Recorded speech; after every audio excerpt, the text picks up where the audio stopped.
शिवपुरी से एक दिलचस्प और चर्चा में आने वाला बयान सामने आया है। केंद्रीय मंत्री ज्योतिरादित्य सिंधिया ने गर्मी और सेहत को लेकर ऐसा दावा किया है जिसने सियासी गलियारों के साथ आम लोगों का ध्यान भी खींच लिया है। सिंधिया ने कहा कि वे अपनी कार में एयर कंडीशनिंग का इस्तेमाल नहीं करते, यहाँ तक कि भीषण गर्मी में भी खुद को प्राकृतिक परिस्थितियों के अनुरूप रखते हैं।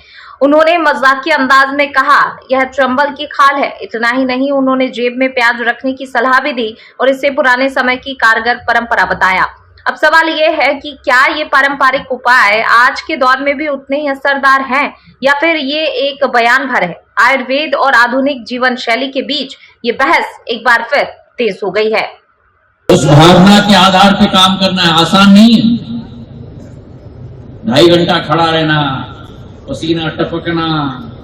मैं तो सदैव कहता हूं, मेरा जितना पसीना टपकता है उतना ज्यादा मजा मुझे आता है। और ना मेरी गाड़ी में एयर कंडीशन चलती है,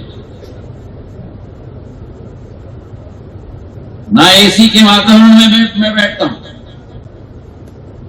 और जब लोग मुझसे पूछते हैं कि मई जून के माह में भी 51 डिग्री की गर्मी में, मैं कहता हूं कि ये चंबल की चमड़ी है। और दूसरी बात बताऊं, मैं थोड़ा जवान दिखता हूं पर मेरी आत्मा बड़ी बुरी है।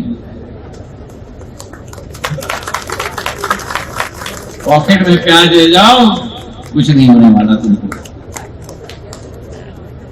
और आधुनिक युग में सभी डब्बे लेके घूम रहे हैं, संचार मंत्री प्याज लेके घूम रहे हैं।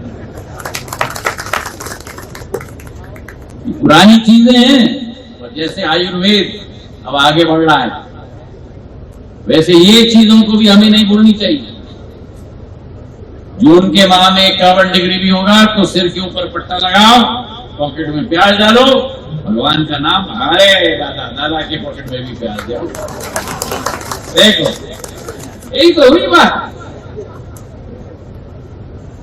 और ये इसलिए मैं कहता हूं, सिंधिया परिवार सदैव जनता और जमीन के साथ जुड़ा हुआ।